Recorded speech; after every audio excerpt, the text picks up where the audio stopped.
Yo, what's up, guys? Welcome to another Self-Working Saturday. In this video, I'm going to teach you a really cool trick, one of those gems in a really old book, in a little book called Self-Working Card Tricks by Carl Fulves. Or is it Fulves? Or is it Fulves? Or is it Fluvices? This one is called Spello, and it's so simple, but it's just so good. And it's one of those tricks that people just are astounded by it. And I've done this for a number of years for a number of people, and every time I do it, it's just one of those things that just gets the most gut-wrenching reactions for some reason. Let's get into it. Okay, so for this, let's say we have somebody here, and they're going to help us out for a trick, okay? So they take the deck, and they give it their best shuffle, okay? So after they shuffle, you take it back, and you say they're going to look through the cards and try to make a guess about something, all right? So maybe... I think I've got it. I think I might be sure, but just to really make sure, do me a favor. I want to sort of observe how you cut the deck. So do me a favor, cut off less than half the cards right off the top. Yeah, just like that, and put them back. Okay. So now, okay, I think. Try it one more time. Try to cut a lot of cards this time, so I can really see how you do things. All right. So I think that tells me all I need to know about what's going to happen here in a moment. So I'm going to write something down here on a little card. I think I'll write this based on your cuts and based on your shuffle. I think this. Yep. I think. Yeah, that's definitely the right prediction. So what I'll do is I'll actually place this in a specific location right about here. And what I want you to do is, first of all, take about less than half the cards, give them a good shuffle, and look at your top card, okay? So they do that. They take a look at their top card, and they remember it. And now they just put them right back on top. Now they cut the deck in half over to here and complete the cut. So think about this for a moment, if you will. You took a deck, completely shuffled it. All I did was make a guess based on how you cut the deck. Other than that, there's really no way I could know anything about anything else besides how you cut the deck. But I think my prediction that I just made is accurate. So check this out. In this deck of cards right now, somewhere in this deck should be that prediction I wrote. If I didn't lose it, there it is right there. There it is right there. My prediction actually says it must be here. So watch, if we just spell our prediction out loud, say IT, it must, MUSTBBE, here, HERE. Now look.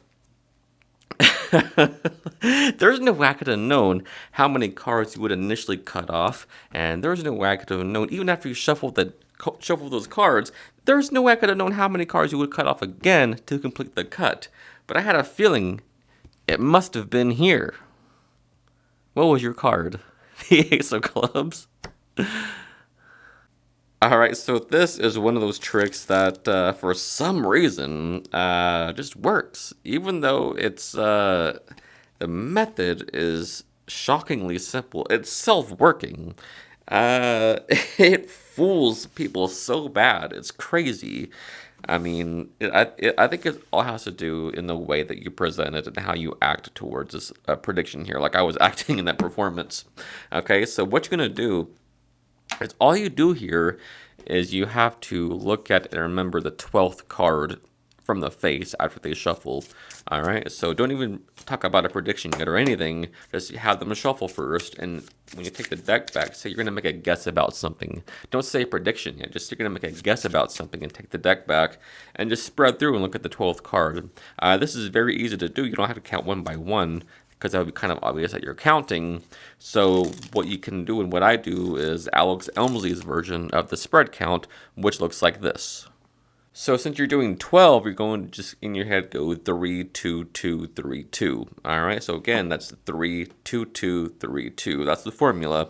All right. So it's spread over 3, 2, 2, 3. That gives you 10, and then 2.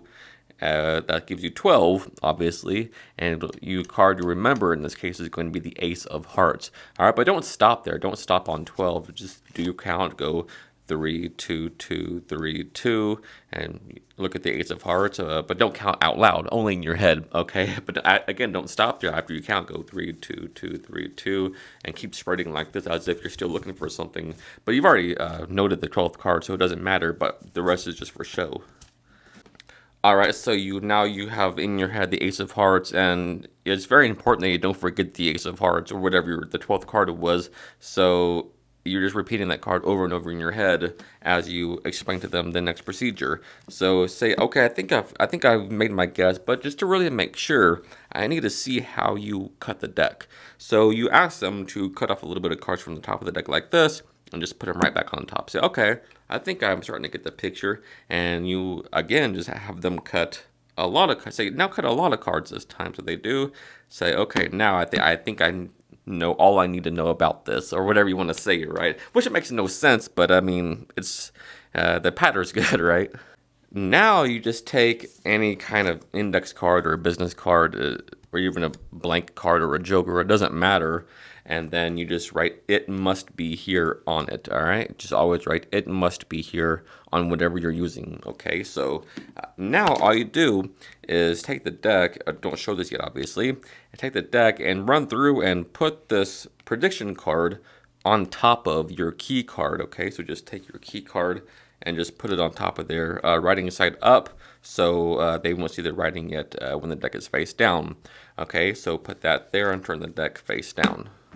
Now you've done all this, and everything has happened at this point, and they haven't even picked a card yet, so you're miles ahead at this point. So now you're going to have them, just like before, cut off a little bit of cards, like this, maybe less than half the deck. And after they do that, have them shuffle it, all right? Have them shuffle it as much as they want to, and have them look at the top card, and that'll be their card. In this case, it'll be the 5 of clubs.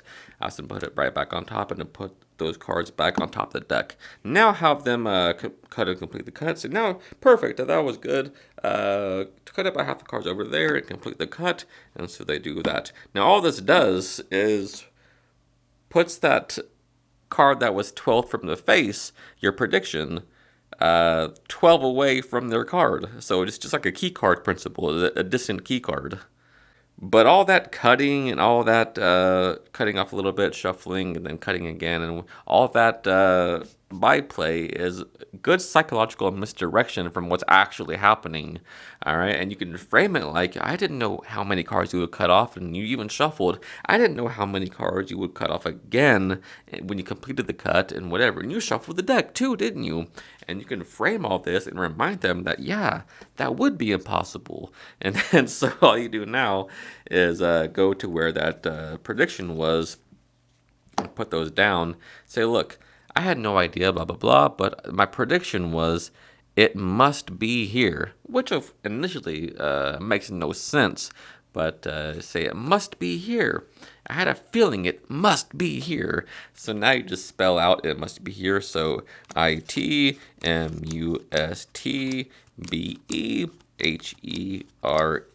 And every time, as crazy as it kind of seems still, even though we're magicians and we're used to seeing this kind of stuff, it's kind of crazy that it must be here.